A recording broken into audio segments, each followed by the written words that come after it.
आप स्क्रीन के ऊपर देख सकते हो लास्ट 4 एग्ज़ाम हो रहे हैं, मतलब कि 4 एग्ज़ाम लास्ट जो अभी अभी होकर गए हैं रिसेंटली। बात करते हैं 11 जुलाई की, उससे पहले एग्ज़ाम हुआ था 6 जुलाई को, उससे पहले एग्ज़ाम हुआ था 29 जून को, एंड उससे पहले एग्ज़ाम हुआ था 22 जून को। चारों एग्ज़ाम में कंटिन्यू हमारी प्रेडिक्शन पीडीएफ हिट गई है।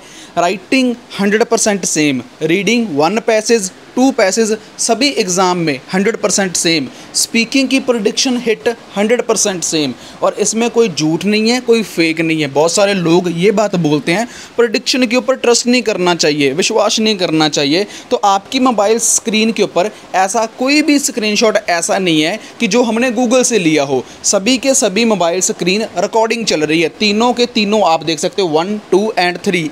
ये mobile screen You will hear a number of different recordings, and you will have to answer questions on what you hear. There will be time for you to read the instructions and questions, and you will have a chance to check your work. All the recordings will be played once only. The test is in 4 sections. At the end of the test, you will be given 10 minutes to transfer your answers to an answer sheet. Now turn to Section 1. Section 1. You will hear a student talking to the student accommodation officer at a college. First, you have some time to look at questions 1 to 5.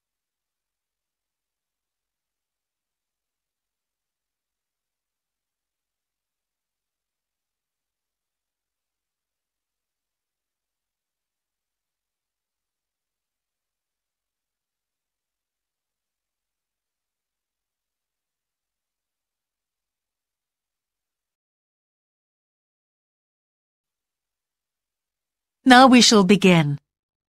You should answer the questions as you listen, because you will not hear the recording a second time. Listen carefully and answer questions 1 to 5. Good morning. Can I help you? Yes, I've just been accepted on a course at the university, and I'd like to try and arrange accommodation in the Hall of Residence. Yes, certainly. Please sit down. What I'll do is fill in a form with you to find out a little more about your preferences and so forth. Thank you. So, first of all, can I take your name? It's Anu Bhatt. Could you spell your name, please? Yes, ANUBHATT. Thanks. And could I ask your date of birth? The 31st of March, 1972. Thank you. And where are you from? India. Oh, right. And, what will you be studying? I'm doing a course in nursing. Right, thank you. And how long would you want to stay in Hall, do you think? Well, it'll take 3 years, but I'd only like to stay in Hall for 2. I'd like to think about living outside for the 3rd year. Fine. And what did you have in mind for catering? Do you want to cook for yourself, or have all your meals provided? That's full board. Is there something in between? Yes, you can just have evening meal provided, which is half board. That's what I'd prefer. Yes, a lot of students opt for that. Now, with that in mind, do you have any special diet, anything we should know about? Yes, I don't take red meat. No red meat. Before you hear the rest of the conversation, you have some time to look at questions 6 to 10.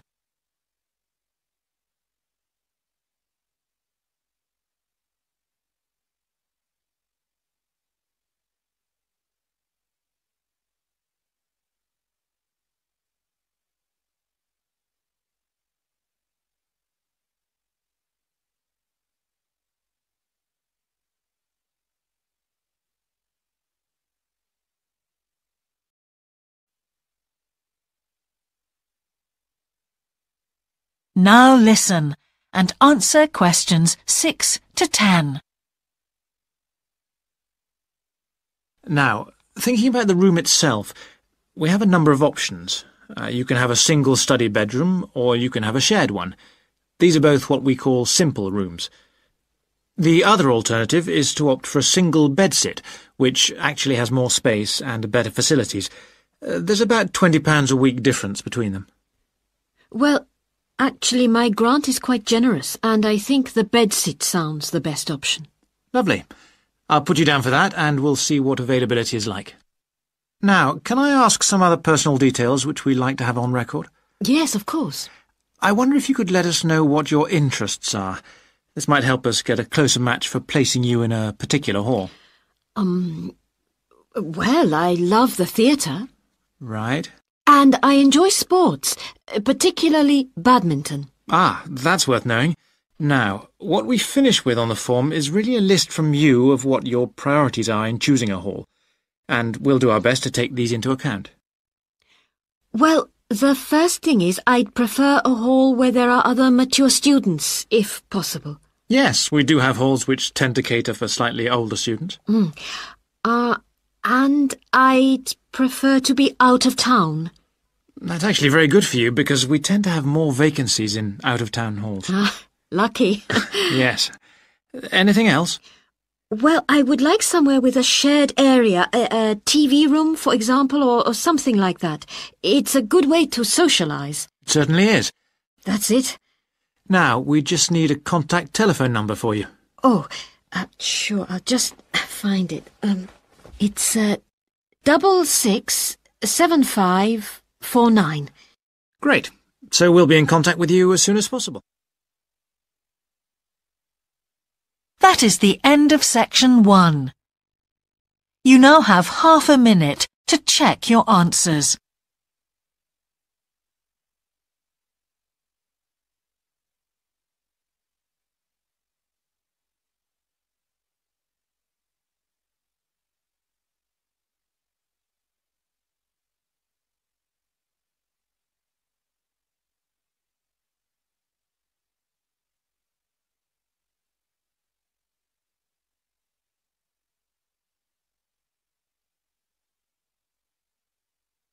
Now turn to section 2. Section 2. You will hear a man giving a talk to new members of a wildlife club in the south of England. First, you have some time to look at questions 11 to 13.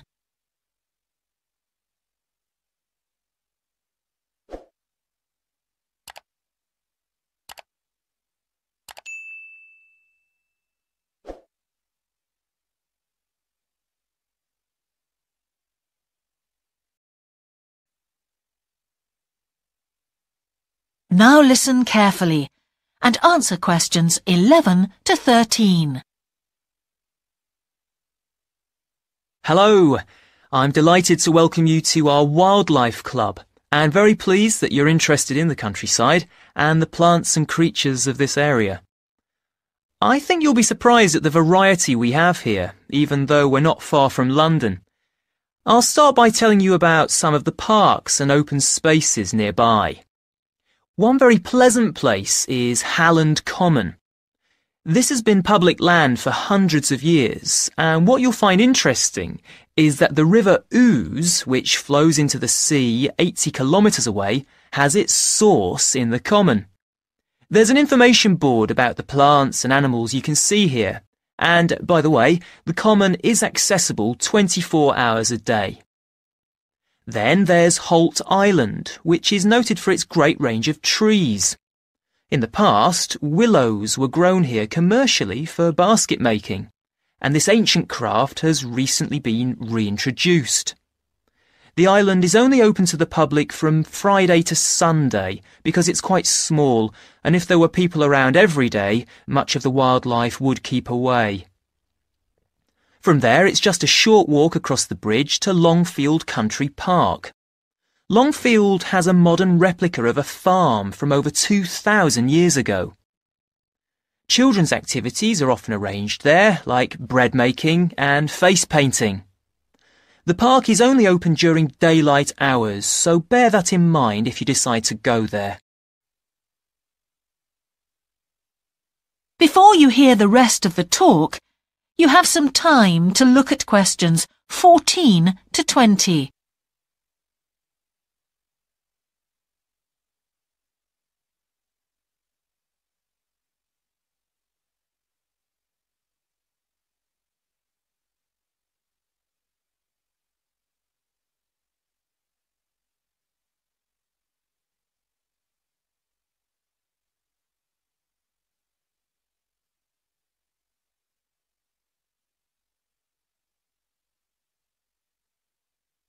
Now listen and answer questions 14 to 20.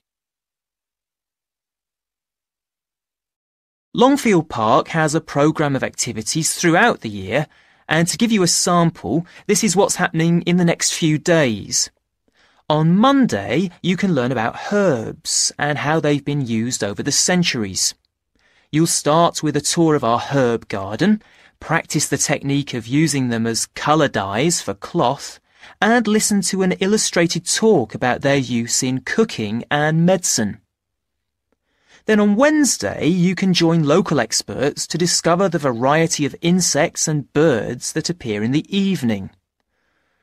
We keep to a small number of people in the group, so if you want to go, you'll need to phone the park ranger a few days ahead. There's a small charge which you should pay when you turn up. I'm sure you're all keen to help with the practical task of looking after the park, so on Saturday you can join a working party. You'll have a choice of all sorts of activities, from planting hedges to picking up litter, so you'll be able to change from one to another when you feel like it. The rangers will be hard at work all day, but do come and join in, even for just a short while.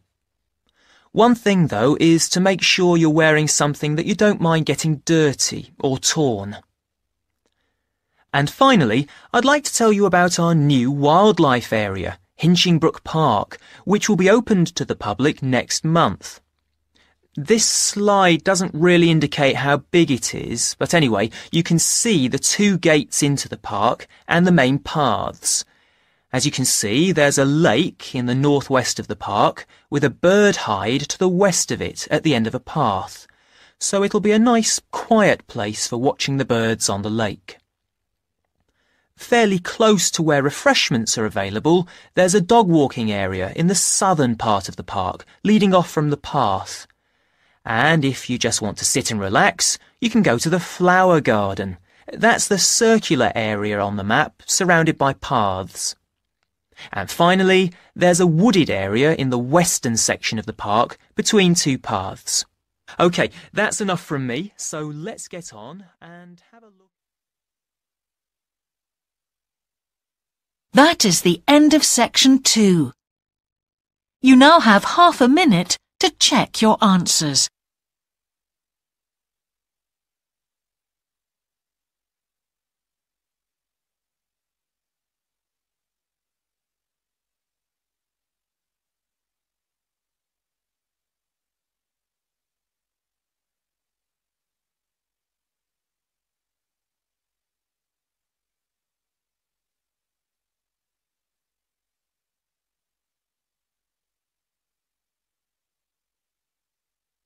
Now turn to section 3. Section 3. You will hear the Director of Studies in an English Language Centre and a student representative talking about their Self-Access Centre. First, you have some time to look at questions 21 to 24.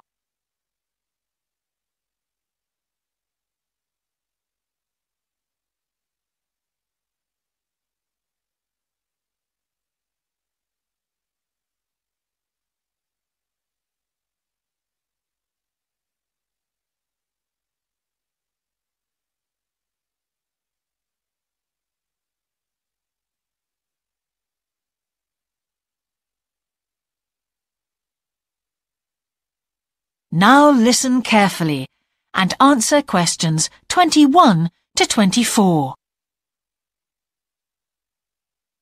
Hi, Yun. As you know, I've asked you here today to discuss the future of our Self-Access Centre. We have to decide what we want to do about this very important resource for our English language students. So, can you tell me what the students think about this? Well, from the students' point of view, we would like to keep it. The majority of students say that they enjoy using it because it provides a variation on the classroom routine, and they see it as a pretty major component of their course. But we would like to see some improvements to the equipment, particularly the computers. There aren't enough for one each at the moment, and we always have to share. Well, yes, the teachers agree that it is a very valuable resource, But one thing we have noticed is that a lot of the students are using it to check their personal emails. We don't want to stop you students using it, but we think the computers should be used as a learning resource, not for emails. Some of us also think that we could benefit a lot more by relocating the Self-Access Centre to the main university library building. How do you think the students would feel about that, Yun? Well, the library is big enough to incorporate the Self-Access Centre, but it wouldn't be like a class activity anymore. Our main worry would be not being able to go to a teacher for advice. I'm sure there would be plenty of things to do, but we really need teachers to help us choose the best activities. Well, there would still be a teacher present and he or she would guide the activities of the students. We wouldn't just leave them to get on with it. Yes, but I think the students would be much happier keeping the existing setup. They really like going to the Self-Access Centre with their teacher and staying together as a group to do activities. If we could just improve the resources and facilities, I think it would be fine. Is the cost going to be a problem? It's not so much the expense that I'm worried about, and we've certainly got room to do it, but it's the problem of timetabling a teacher to be in there outside class hours. If we're going to spend a lot of money on equipment and resources, we really need to make sure that everything is looked after properly. Anyway, let's make some notes to see just what needs doing to improve the centre. Before you hear the rest of the conversation, you have some time to look at questions 25 to 30.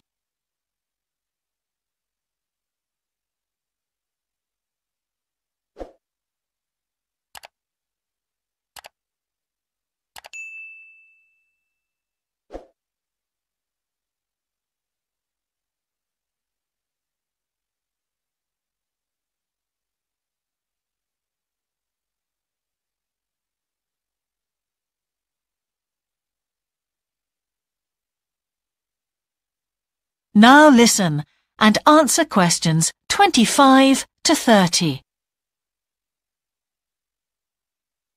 Now, what about the computers? I think it might be a good idea to install some new models. They would take up a lot less room, and so that would increase the workspace for textbooks and so on. That would be great. It is a bit cramped in there at times. What about other resources? Do you have a list of things that the students would like to see improved? Yes, one of the comments that students frequently make is that they find it difficult to find materials that are appropriate for their level, especially reading resources. So I think we need to label them more clearly. Well, that's easy enough. We can get that organised very quickly. In fact, I think we should review all of the study resources as some of them are looking a bit out of date. Definitely. The CD section especially needs to be more current. I think we should get some of the ones that go with our latest course books and also make multiple copies. Good. Now, I was also thinking about some different materials that we haven't got in there at all. What do you think of the idea of introducing some workbooks? If we break them up into separate pages and laminate them, they'd be a great resource. The students could study the main course book in class and then do follow-up practice in the Self-Access Centre. That sounds good. OK, now finally we need to think about how the room is used. I'll have to talk to the teachers and make sure we can all reach some agreement on a timetable to supervise the centre after class. But we also need to think about security too, especially if we're going to invest in some new equipment. What about putting in an alarm? Good idea. The other thing I'd like to do is talk to our technicians and see whether we could somehow limit the access to email. I really don't want to see that resource misused.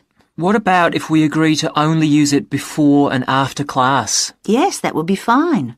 OK, anyway, that's great for now. We'll discuss it further when we've managed to sort.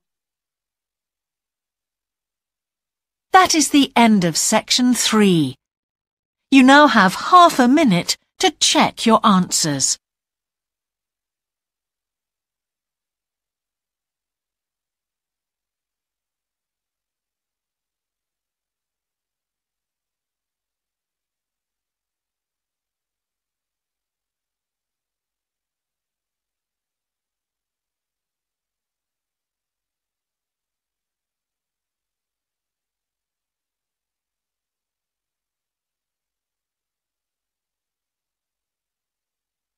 Now turn to Section 4.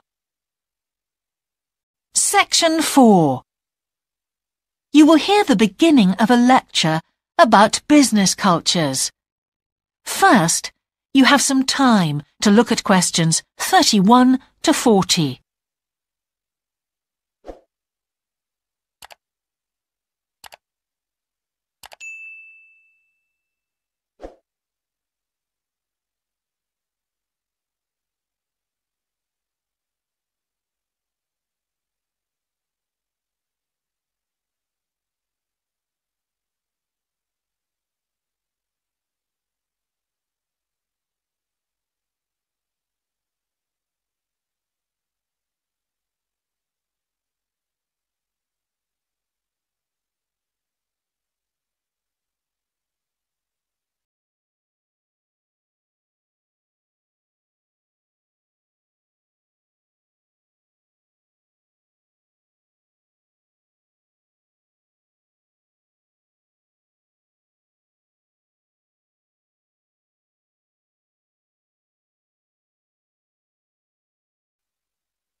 Now listen carefully and answer questions 31 to 40. Good morning, everyone. Now, whether you're going to university to study business or some other subject, many of you will eventually end up working for a company of some kind. Now, when you first start working somewhere, you will realize that the organization you've joined has certain characteristics. And we often refer to these social characteristics as the culture of the organization. This includes its unwritten ideas, beliefs, values, and things like that. One well-known writer has classified company cultures by identifying 4 major types. The first type is called the power culture, and it's usually found in small organizations. It's the type of culture that needs a central source of power to be effective. And because control is in the hands of just 1 or 2 people, there aren't many rules or procedures. Another characteristic is that communication usually takes the form of conversations rather than, say, formal meetings or written memos. Now, one of the benefits of this culture is that the organization has the ability to act quickly. So it responds well to threat or danger on the one hand, and opportunity on the other. But on the negative side, this type of organization doesn't always act effectively, because it depends too much on 1 or 2 people at the top, and when these people make poor decisions, there's no one else who can influence them. And the kind of person who does well in this type of business culture is one who is happy to take risks, and for whom job security is a low priority. The next type is known as role culture. That's R-O-L-E, not R-O-L-L, by the way. And this type is usually found in large companies, which have lots of different levels in them. These organizations usually have separate departments that specialize in things like finance or sales or maintenance or whatever.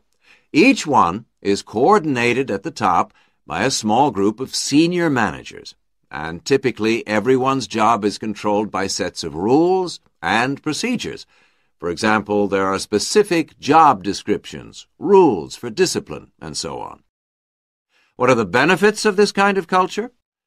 Well, firstly, because it's found in large organizations, its fixed costs, or overheads as they're known, are low in relation to its output or what it produces.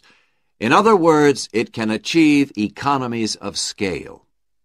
And secondly, it is particularly successful in business markets where technical expertise is important.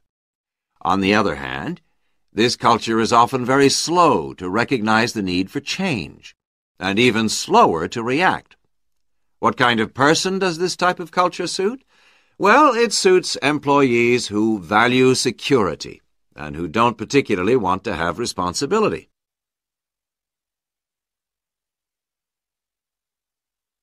Moving on now to task cultures. This type is found in organizations that are project-oriented. You usually find it where the market for the company's product is extremely competitive, or where the products themselves have a short lifespan.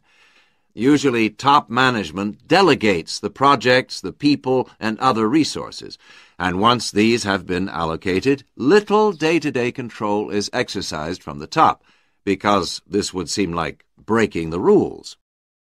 Now, one of the major benefits of this culture is that it's flexible, but it does have some major disadvantages, too. For instance, it can't produce economies of scale or great depth of expertise. People who like working in groups or teams prefer this type of culture. And finally, the fourth category is called the person culture. This type is quite unusual. That is the end of section 4. You now have half a minute to check your answers.